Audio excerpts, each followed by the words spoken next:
Welcome to the deep dive. We take that stack of material you send us, all the articles and notes, and really plunge right in. Yep, try to pull out the core ideas. Exactly. And today we're exploring something, well, pretty fundamental. It's about the elements, fire, air, water, earth, but not just out there in the world. Right. It's about how they show up inside us, like as forces within our soul or psyche, maybe, based on some fascinating sources you shared. Yeah, these sources lay out this framework. 4 core elements corresponding to different drives, different powers we all have. Fire, air, water, earth. Classic. But here's the really interesting twist, I think. The idea that one element is like the fundamental driver, the main engine, and the others are just different ways that energy gets shaped or expressed. It leads to some really cool insights about motivation, why we do things. Good balance, too. How to find it when things feel off. Totally. And then there's this 5th element that pops up in some of the material, kind of unexpected. Yeah, that one offers a whole different pathway, supposedly towards deeper understanding. And peace, even. Okay, so that's the plan for this deep dive. We'll unpack what each element represents internally. How they mix together. Right, how they interact. And what happens when they're out of whack, too weak or maybe way too strong. And how we can maybe use this whole framework to understand ourselves and, well, others too, a bit better. Sounds good. Let's do it. Okay, so, starting point. The basic division described in the material. The soul's powers map to these 4 elements. Yeah, you've got fire that's linked to consumption, maybe destruction, intensity. Okay. Air, sometimes called ruach in the sources. That's the driving power, the thing that sets stuff in motion. The initiator. Got it. Then water, the sustaining power, keeping things going, maintaining existence. Like flow. Exactly. And finally, earth. That's the stabilizing one, the grounding power. Gives things form, structure. Right. So those are the 4. But the sources stress something important right away, don't they?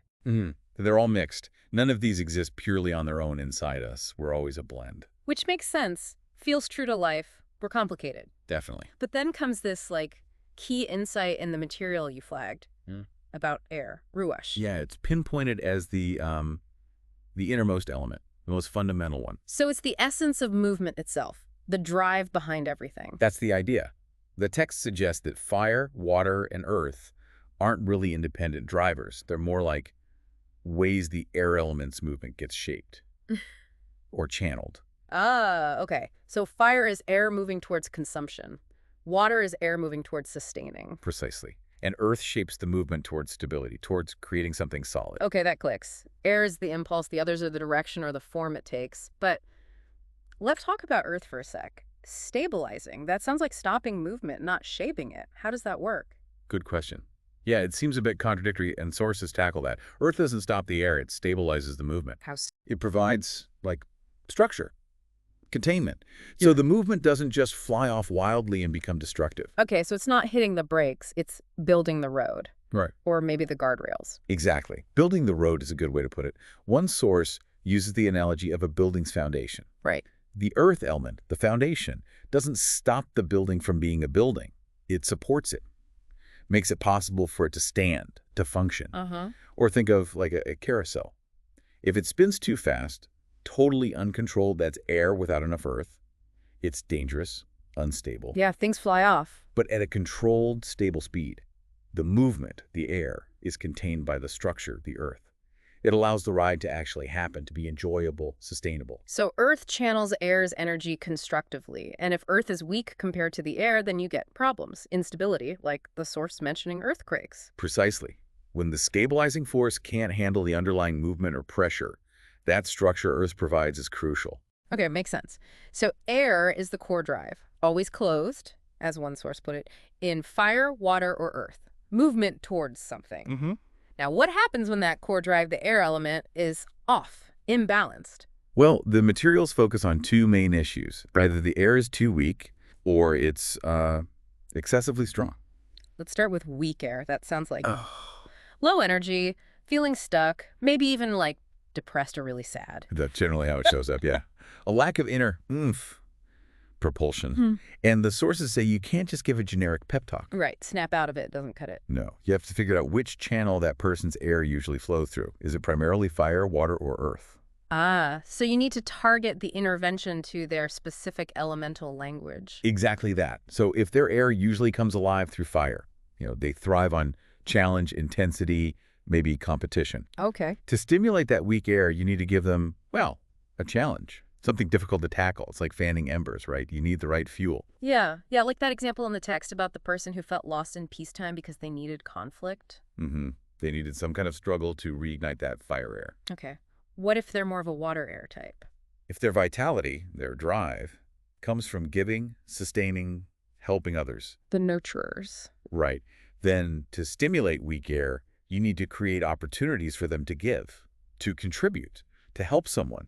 You sent that piece about the person running a charity who lost funding. Yeah, they lost their purpose until they could find new ways to give. That reactivated their water air. Exactly. And the earth types, if their drive is weak. For them, energy comes from structure, stability, building lasting things.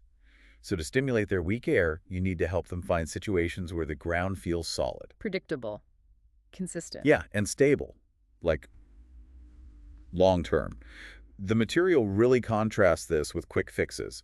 Someone with low earth air after losing a job, they probably won't be energized by short-term gigs. Even if it's activity.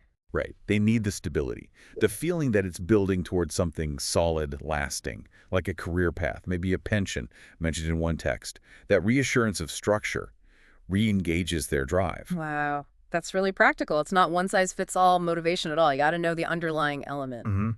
Okay, so that covers weak air. What about the flip side? Excessively strong air. Yeah, the hyperactivity, the restlessness, maybe feeling scattered, can't sit still. That feeling of being constantly driven, almost uncomfortably so. Exactly. And just like weak air, the sources say this excessive energy also tends to express primarily through fire or water.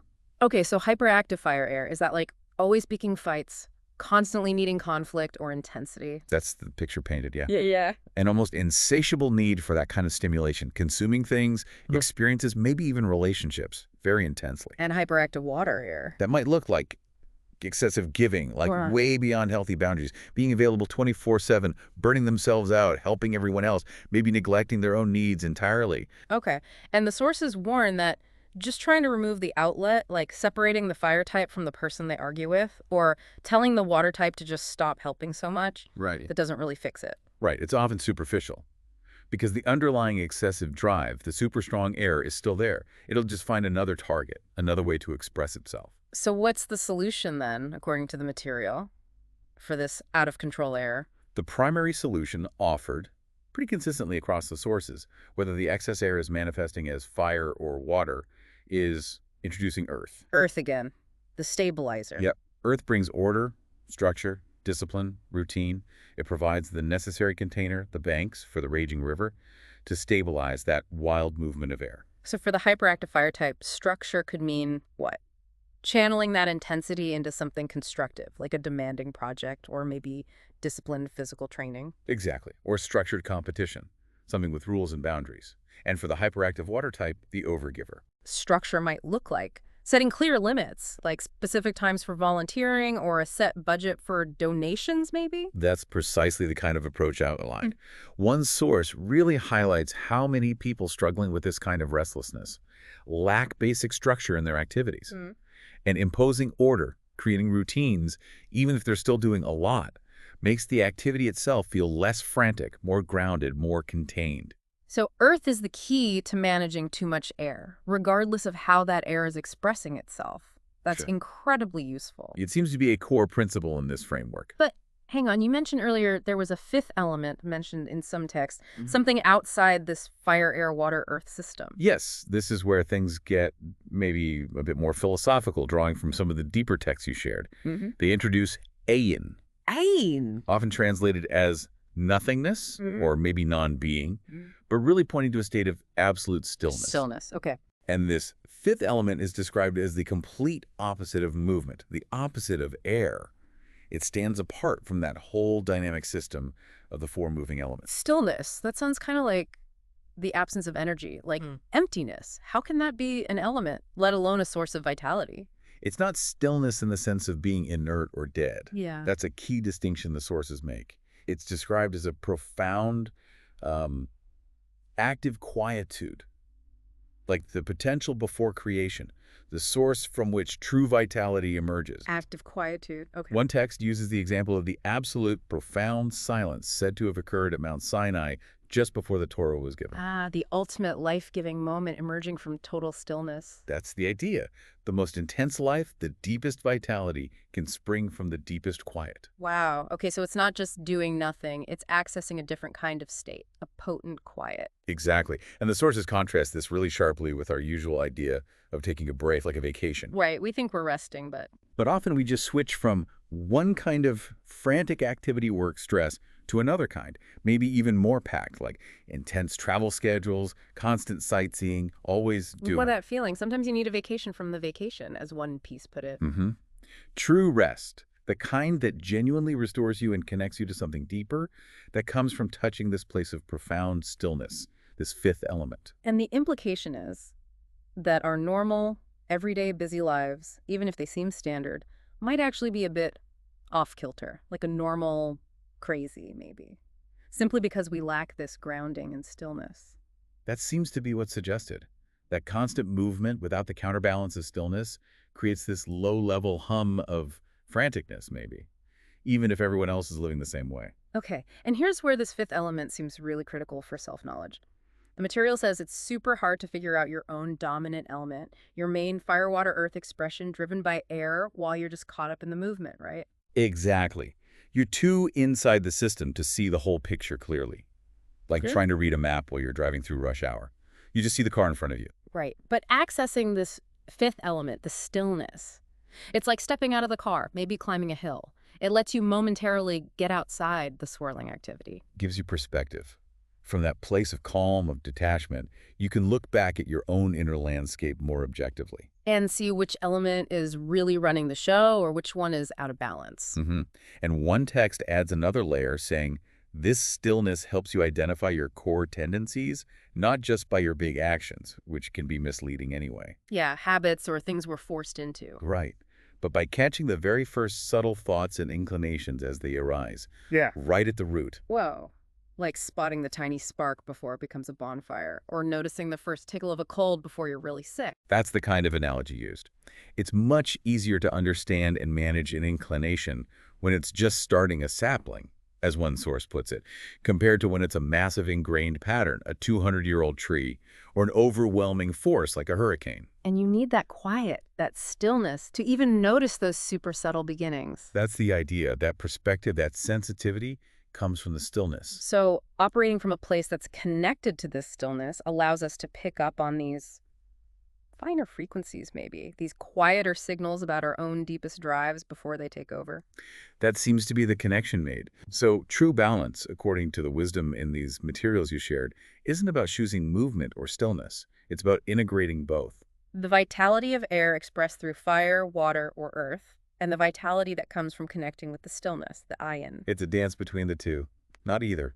This has been, wow, quite a deep dive. Oh, yeah. So we've got this elemental language of the soul. Fire, consuming, air, the core movement, water, sustaining, earth, stabilizing. And understanding how our air, our core drive, tends to flow through one of those helps us figure out how to address imbalances, whether we feel drained or totally wired. Yeah. That's super practical. And then the huge significance of this fifth element, stillness, ein, not as just emptiness, but as a source of real balance, deep vitality. And the perspective we need to truly understand ourselves, to see our own inner workings from a place of clarity. Okay, so here's something to maybe chew on. In this world that feels like it's always moving, always noisy, where could you find, or maybe create, moments of genuine stillness? And how might tapping into that quiet space, that fifth element, actually give you a clearer view of the drives and forces moving inside your own soul? What might change if you could see them from that quieter place? Definitely something worth thinking about.